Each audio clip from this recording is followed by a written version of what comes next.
There's one item in the Harry Potter universe that every fan wishes they had, even though it would be entirely useless to them, and that is the Marauder's map. This magical piece of parchment is the focal point of many key plot lines in Harry Potter's life, and is a seriously cool cheat code if you're a student at Hogwarts.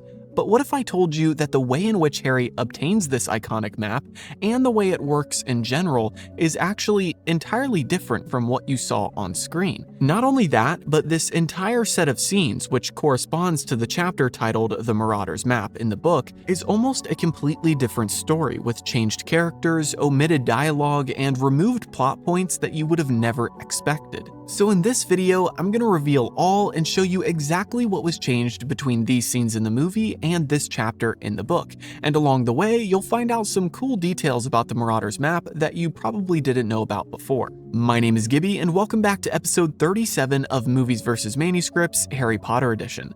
This is the show in which I analyze the Harry Potter movies side by side with the book and find all the differences. Before we jump into things, I wanted to give a shout out to this commenter from a past episode. Each week, I highlight one of the top comments from a previous episode, so be sure to share your thoughts down below when you're done watching. Also, once again, I want to thank my amazing Patreon supporters who not only make these videos possible, but also have a say in the creation of the content every week.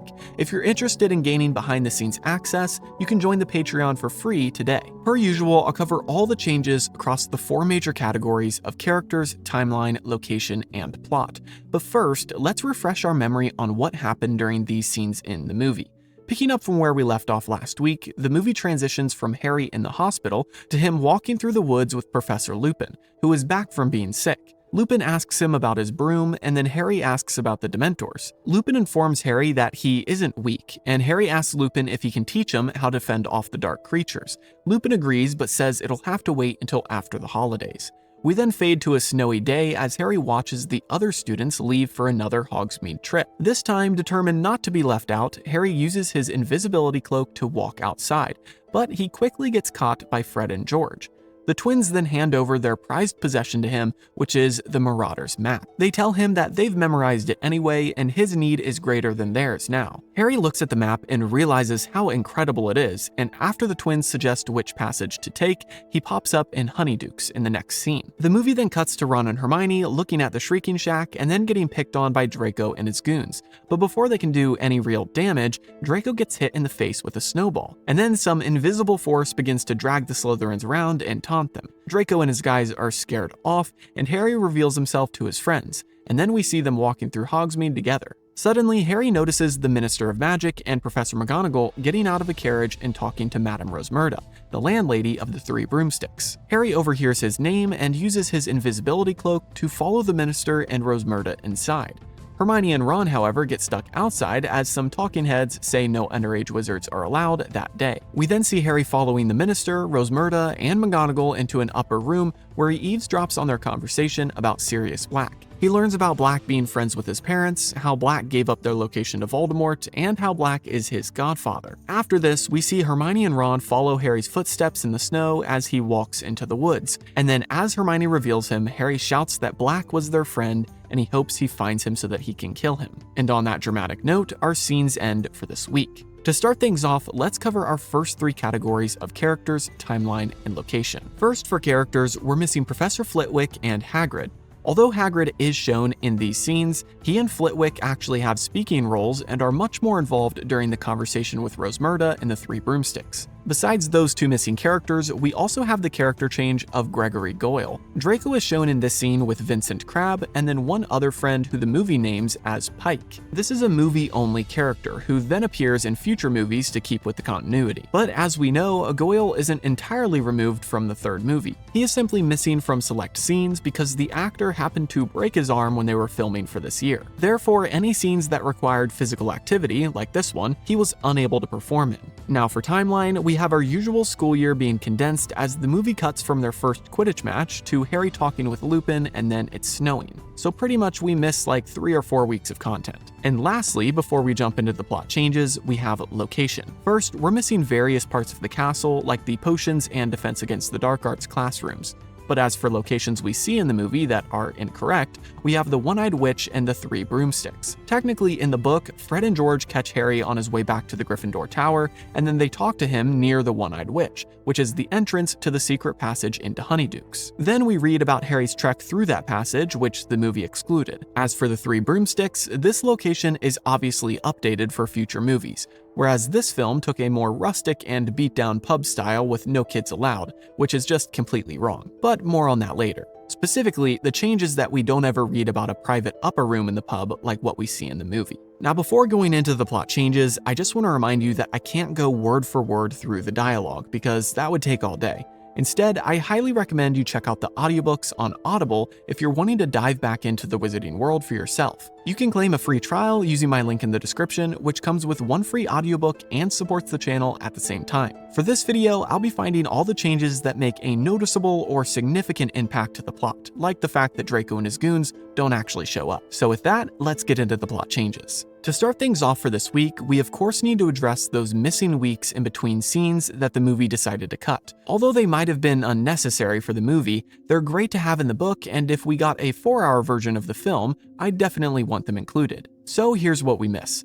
We read that Harry was kept in the hospital wing for a while longer to recover after his Quidditch match, and people sent him gifts. Specifically, we learn that Hagrid sent him flowers, and Ginny made him a get-well-soon card that sang to him. We also read that Madame Pomfrey wanted to throw away his broom, but he wouldn't let her. Despite knowing that it was impossible to fix, Harry couldn't bring himself to get rid of it. Once Harry returned to school, he found that Draco had taken off his arm sling and was making good use of his new mobility by doing reenactments of Harry's disastrous fall. And when they were in potions class, Draco was pretending to be a Dementor constantly. So much so that Ron got sick of it and threw a crocodile heart across the classroom and hit Draco square in the face with it, causing Gryffindor to lose 50 points. Then we finally pick up with Harry as he and his friends are heading to Defense Against the Dark Arts class, which brings us to the next change, as this class is removed. Instead, the movie just shows us Harry talking to Lupin in the woods, but in the book, this discussion happens after class.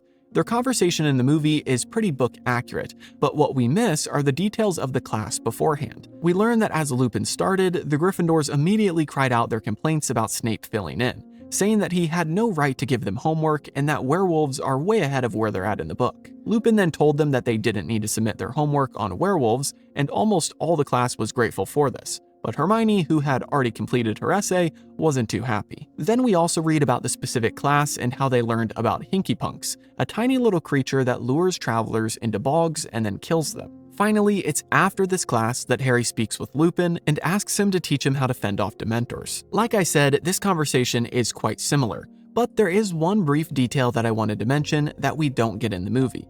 And that is that Lupin says the Whomping Willow was planted the same year he joined Hogwarts. He then goes on to say that the students used to play a game seeing who could touch the trunk, but after one student nearly lost an eye, they were banned from getting near it. After this class, instead of going straight to the Hogsmeade trip, we get some more details about the time in between, which is our next change, as the movie almost completely removed the remainder of Quidditch.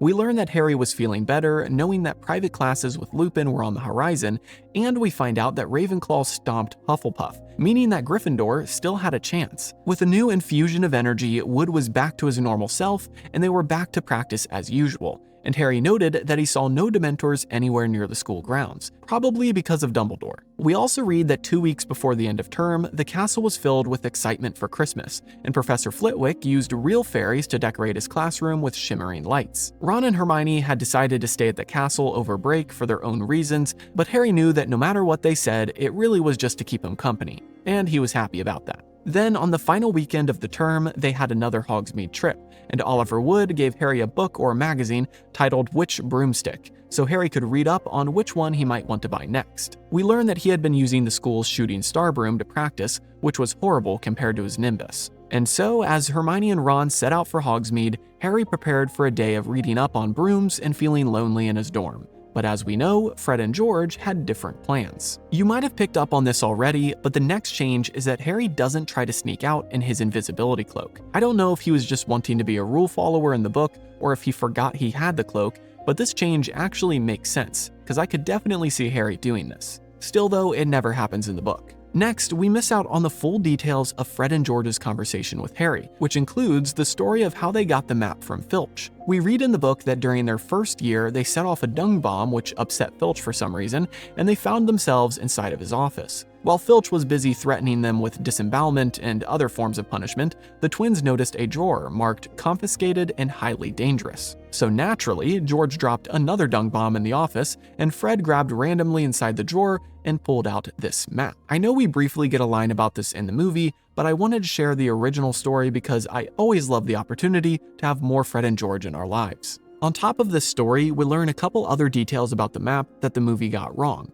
One of which is that the names on the map are actually accompanied by moving ink dots, not footprints, although I do like that artistic change for the movie. But more than this, the map can actually show illustrations as well, like people or statues, which we'll talk about here in a second. Another detail in this conversation that was omitted was the fact that there are 7 passages. 4 that Filch knows of, 1 that is covered by the Whomping Willow, 1 that leads to Honeydukes, and 1 that caved in last year. Notice something odd?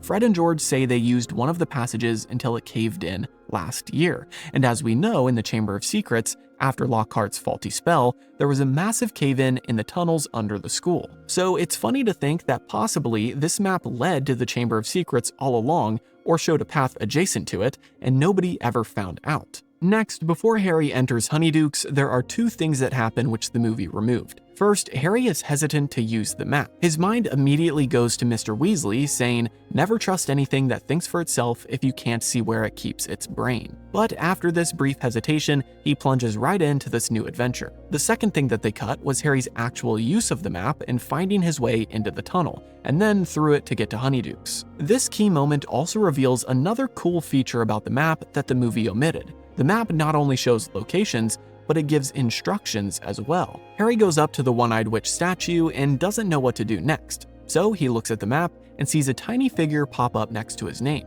The tiny Harry Potter then uses his wand to tap the statue, and a speech bubble appeared on the paper that said Descendium. So Harry, trusting the map, took out his wand, tapped the witch, and muttered Descendium. Sure enough, the witch's hump opened up just slightly so that he could slide through into the passageway. We then read about Harry walking for what felt like an hour through this tunnel to get to a set of stairs. Then he counted off a couple hundred stairs at least as he went up, eventually losing count, until he bumped his head into something, which was the trapdoor to Honeydukes. And with that, Harry is finally to Hogsmeade. Now, just a small change here before we jump into the events of Hogsmeade. Harry technically doesn't bring his invisibility cloak with him. After all, like we said earlier, he never tried to use it to escape the castle, but it makes perfect sense that in the movie, he would take it with him. Anyway, moving on to the events of Hogsmeade, we have 5 more changes. First, as I mentioned during the character differences, the whole Draco incident never happens. In fact, Harry arrives in Honeydukes, walks around unnoticed as there are dozens of students jostling about, and then happens to find Hermione and Ron in the sweet shop itself. Plus, how would Harry have known that they were at the Shrieking Shack anyway? He could have been searching for hours. Hey, this is Gibby from the future here while I'm editing this video, and I just wanted to mention a quick correction that this moment with Draco and his goons does happen in the book, but in a later chapter, so not during this moment that we're seeing now. But I did want to give credit where credit is due because this sort of narrative of Harry messing with them in the invisibility cloak isn't totally uninspired. It does happen in a later chapter, but not during the winter, and Harry throws mud instead of snow, and he's with Ron, not Hermione. There's a few more differences, but I'm not going to cover them today because that'll come up in a future episode. But I just wanted to let you know. Anyway, back to the episode. But moving on, the second change here is that they all go inside the 3 broomsticks for some butterbeer. There is no age limit like what the movie says, and they actually go inside before they see the Minister of Magic or anyone else. They simply are freezing cold in the blizzard outside and want to warm up. So they head inside, and Ron orders butterbeers as an excuse to go see Madame Rosmerta. Next, technically Hagrid and Professor Flitwick are also with Fudge and McGonagall during this trip to the pub. They all come inside, and upon the trio seeing them, Ron and Hermione shove Harry down under the table as fast as possible, causing Harry to spill his butterbeer all over himself. Then, just as their luck would have it, Fudge, McGonagall, Hagrid, and Flitwick all take a table right next to the trio. So Hermione uses a charm to make the Christmas tree near them float up and land right in front of them them so they're blocked from view. This then gives them all the perfect opportunity to eavesdrop on the conversation together, as Fudge invites Rosmerta to join them, and the conversation evolves into discussing Sirius Black. And speaking of which, that is our next change. I know I don't typically dive into the details of dialogue, but this is a long conversation that lasts multiple pages, so it's worth expanding upon. Here are some things we learn in the book that the movie didn't cover. 1. Rosmerta talks about how she can't believe that Sirius Black is a murderer. She mentions how she remembers seeing him and James Potter hanging out in Hogsmeade and even coming into the Three Broomsticks, and Black never showed any signs of being a dark wizard. 2. It is mentioned early on that Black was the Potters' best man in their wedding, and he is Harry's godfather. This is a bombshell the movie saves until the final line of the conversation in this scene. 3. We learn that Sirius Black was the Potters' secret keeper, which is part of the Fidelius charm. In the movie, we simply learn that Black knew where they were hiding, but the Fidelius charm is much more complex than that. In the book, Professor Flitwick chimes in and explains that it is a powerful spell which causes only one person to know the secret of another, and that way Voldemort could search the entire village for the Potters and not find their house unless the secret keeper gave up the information. 4. As a part of this secret keeper stuff, we learn that Dumbledore doubted Black and actually offered to be the Potter's secret keeper himself, but James insisted it be Sirius. Then, barely a week after the charm was performed, Black betrayed them. 5. Hagrid mentions that he met Sirius Black the night he picked up Harry. Black arrived on his motorbike and told Hagrid to give him the baby. After all, he is Harry's godfather. But Hagrid refused as he had strict orders from Dumbledore. Eventually, Sirius agreed and offered Hagrid his bike to use, which we know is how he got Harry to the Dursleys. And finally, number 6, Fudge says that he was junior minister in the Department of Magical Catastrophes at the time of Black's crime, and he was one of the first ones on the scene. We can tell in reading this part of the book that Fudge is still scarred by this gruesome incident. Fudge also adds that he visited Black in Azkaban before he escaped, and Black was just about the only normal person in the prison, somehow maintaining his sanity. Black even asked Fudge for the newspaper so he could do the crossword.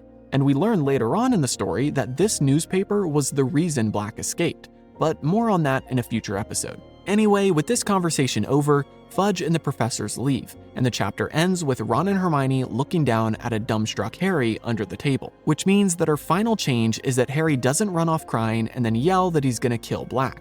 Although in the next chapter we get a small taste of this hatred and emotional roller coaster that Harry is on, there's never a time when he's this loud about it. And on that note, that wraps up all of our changes for this week. So what was your favorite part, and what do you wish they would have still included in the movie? Also, if you have any other fun facts or details about the Marauders map, feel free to drop them in the comments. As always, be sure to like and subscribe if you enjoyed, and check out the series playlist to catch up on all the episodes you might have missed so far. Also, be sure to join the Patreon today to gain early access to videos and participate in the creation of the content each week. Have a great week, and I'll see you in the next episode.